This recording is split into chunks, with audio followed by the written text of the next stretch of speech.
friends, and welcome back to the channel or podcast. If you are listening to the podcast, the link to the video will be down below.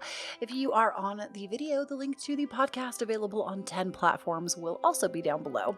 Today, I want to talk to you by popular demand about cord cutting. Now, this is not the end-all be-all video on cord cutting. I'm not going to lie to you about it. I've only done cord cutting once in my life. Yes, it did work, so I do have some experience, but I do feel like there are a lot of different ways to go about this. I don't want you to feel like my way is the only way, and I'm just going to briefly try my best to cover this for you in the ways that it has worked for me and what I have done and all that fun stuff. So the first thing to know about cord cutting, in my opinion, there are two kinds of cord, there's only really one cord cutting, but there's also cord cleansing. These are two different things.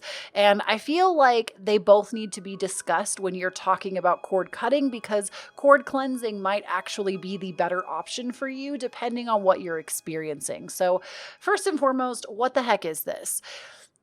You can't really talk about what cord cutting or cord cleansing is without talking about your energetic field and how we actually have energetic ties to everyone in our life. Now, even the people that you meet wherever randomly, they can sometimes attach an energetic cord to you. Now, sometimes those cords are beneficial, they are helpful, they link us to each other. Sometimes those cords can be extremely toxic and they can actually drain us of our life force or of our essence. So, how first would you know if you need cord cutting or cord cleansing? Cord cleansing, in my opinion, is something that you should be doing all the time. Cord cleansing is important to the betterment, I feel like, of all of our relationships with each other, and it also helps you to really identify the energy that is yours and the energy that is other people's that is not yours, especially if you are highly sensitive or an empath. So with cord cleansing, this to me is something that you can do really just in a meditative state. It doesn't really require as much work or as much precaution. Cord cleansing is really just you cleansing the energy binding between you and another person. So I kind of like to look at this. The best way it was ever described to me was by the White Witch Parlor on YouTube. If I can find her video, I will link it down below for you. But whether you're on the podcast or on YouTube, I will put that link in there for you if I can find it. But she did a video where she talked about basically cleansing your own energetic field and how you can even just envision it like cobwebs. Like you just need to dust the cobwebs off your body. And some people only do this. You can also, I think Leo or Alexandra also did a video on cord cleansing, but for myself, this is how I've gone about it and it has helped me. I will imagine that there is a gold thread running between me and another person. And if I feel like the energy is not good, or maybe there's been some upset or some misunderstanding in our relationships, or maybe there hasn't and things have honestly been smooth sailing, I will envision that thread between me and that other person. Now, usually this is when I'm already in a meditative state. I've already gotten myself like in line with my breath. I'm in a quiet space. I've got my incense. I maybe have some binaural beats going, whatever it might be. I've gotten myself in my space already by this point. And I will envision this gold thread between me and another person. And sometimes in my meditative state, I will find that this thread might not be as bright as it could be because it's kind of illuminated the way that I see it. And maybe when you imagine this, your thread could be pink, red, it could be a lot of colors. I do feel like if your thread is black, I just feel like if that's immediately where your mind goes, there might be something to that. Personally, I just associate like that color, especially if it's like murky, or like I have definitely seen threads in my meditation between me and other people that have like black muck on them, and that to me says that there is toxicity between me and another person. And usually my intuition is correct on that. Actually, every time my intuition has been correct on that.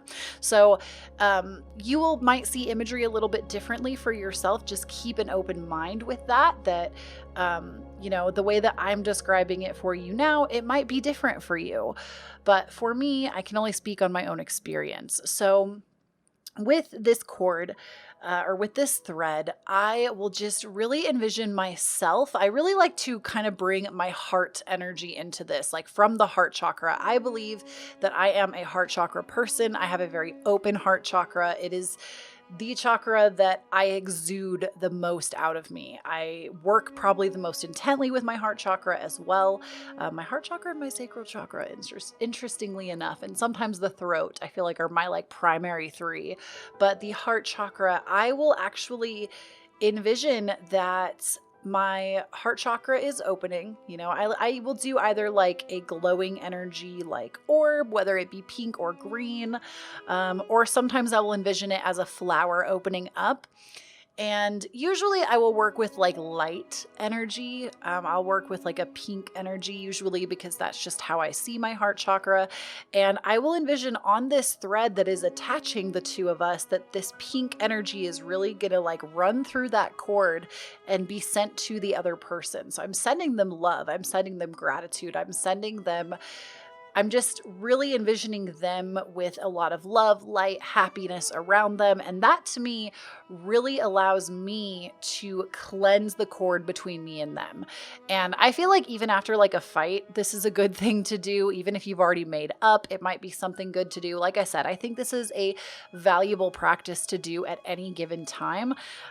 You can also go with what the White Witch Parlor does if you maybe just don't want certain connections, like maybe there is energy that's not yours, just from people that you don't even really speak to very often or you met randomly. You can just imagine that cord between you and that person and you're just going to sweep it off you. Like literally in your meditative state, you're going to sweep the cord off of you and just imagine it kind of like snapping like a spider web and just kind of swishing away and like going back to them. It's no longer attached. That's like to me the very like simple, easy way. Now, let's say for instance, and I am not a therapist, please remember that. Never, ever, ever use me in place of therapy.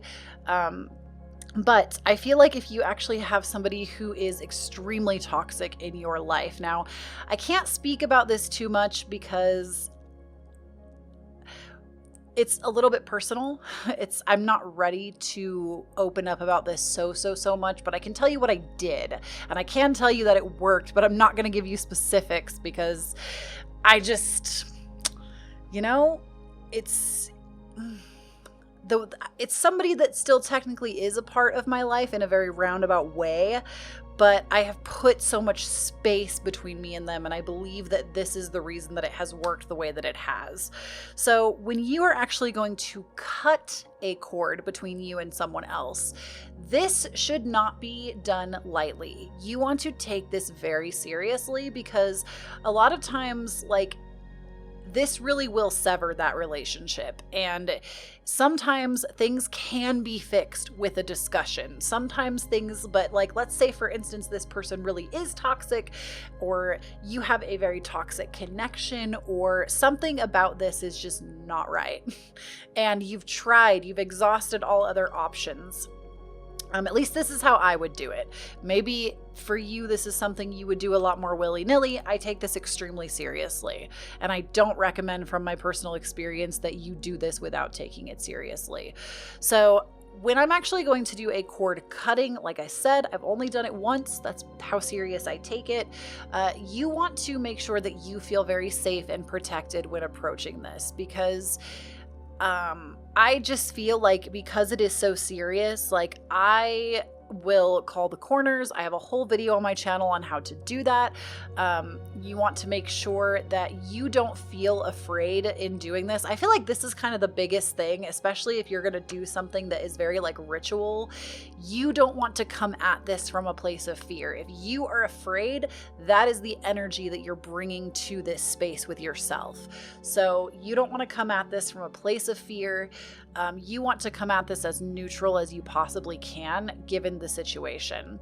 And the tools that you will need for this, and I believe you can do this other ways, but the way that I did it, I chose to use a candle. I used a black candle, just like a black chime candle, preferably soy-based. You want a piece of twine. And you would maybe want like a cleansing oil of choice. You can just use like olive oil if that's what you got. But I like to use a little bit of oil on the thread. And I actually have like a cleansing oil. There are oils, I believe, out there that are specifically for cord cutting, but I have like a purification oil that just really makes it like a clean break. And I believe that's really it. Other than like your intention, that's all that you really need.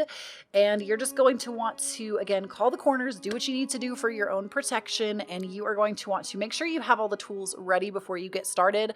Get yourself into a meditative state, and you can do incantations with this, but personally, I don't think it's necessary. Like, if that's what makes you feel good in your practice and that's what works for you, you can find incantations. I personally don't do that. I just use my own intention, and to me, that has obviously worked. But you are going to I like to put a little bit of the cleansing oil on the thread. I don't put it all the way to the ends, because if you light this on fire and oil is flammable, you are going to like light your hands on fire. So you don't want to do that. Also, you will need something to light the candle with if that wasn't obvious. But I will put a little bit of the cleansing oil on the twine, and I will really envision that this is that thread that we kind of talked about with the cord cleansing. This is the thread that bonds me and this person. And with this thread, when I sever it, it's done. We no longer have this energetic tie. My energy is not going to be fed to this person anymore. They're not going to feed their energy into me. And you want to light your candle. And like I said, preferably a black candle, because that is protection magic based. You can do white as well, but you can also, no, I wouldn't recommend pink. I would definitely do it black or white. And you are just going to take this thread once you feel ready with your intention, and you are going to run this through the candle, and right usually in the center of it. And it should burn, especially if you're using twine, it should burn and sever like the connection. And you can choose to let this kind of burn down if you want to. I recommend maybe having a plate or something close by that, something that just is fireproof that you can put the twine on. And you're also going to want this candle to burn all the way down and out on its own. You're not going to want to snuff it or blow it out. This is why I recommend a chime candle. You can also use a birthday candle if you want it to be really quick. And I find personally the thing that worked for me is I actually took the ashes and the two pieces of twine that I now had from the one piece. I kept them separate, and like the ashes and the little leftover bits of twine, you want to put those somewhere separate. You do not want to bury them together, discard them together. You are really making it clear intention that these two things are separate now. And so you can choose to just dispose of them in trash cans. You can dispose of them. You can bury them if you're using twine, because it is biodegradable, I believe that's correct. I think twine is biodegradable. If it's not, please use something biodegradable if you're going to bury it. Don't put things into Mother Earth that she can't take back. So you are going to want to put these, basically get rid of them just in two different locations. You're going to want to I wouldn't recommend burying either of them on your own property either. Like, I would recommend burying them in two different locations if you're going to do that, two different trash cans. And the farther apart, the better, because that is, again, just very symbolic about the distance between you and that person now. And you will, obviously, before you go and discard everything, you would close your circle. You would say thank you, thank your spirit team if you've brought them in, anything like that. That I talk about all of that in my calling the corners video. That's why I didn't really go over that. And that is really the end of it. Just, give gratitude, give thanks, and move forward. I will link some information down below. Again, the White Witch Parlor. I think, like I said, Leor Alexandra, I believe, has a video on cord cleansing. And I want to say my friend, if I can find it, Tiny Blue Witch, has an actual Twitter thread on cord cutting that is really beautifully said. So that is just kind of the gist of it. I hope that helps you. I feel like I was kind of all over the place. I didn't really have any notes. I just kind of wanted to explain to you what I had done. And I have to tell you, from my personal experience, though I periodically still have to interact with this person to some degree that I have done this with, ever since I did that, we don't really have a relationship, and it was honestly what I wanted. I wanted to be left alone. I wanted that energy to be directed back at the person, and not even in like I mean, you can direct the energy back at them, but I just wanted them to keep their energy off of me. And ever since I have done that, even when I am in their presence, I don't ever feel like their energy is my energy. It doesn't even have the ability to attach to me. I also am better about protecting myself when I am forced to be in their midst. So it doesn't happen very often, but even when it does, that energy to me really has truly been severed, and it has worked for me. It worked miracles for me. So I hope it works for you. I hope it helps you out. Please don't use it lightly. Be safe out there, my loves. And I will talk to you again in the future. All right. I love you so much. Bye.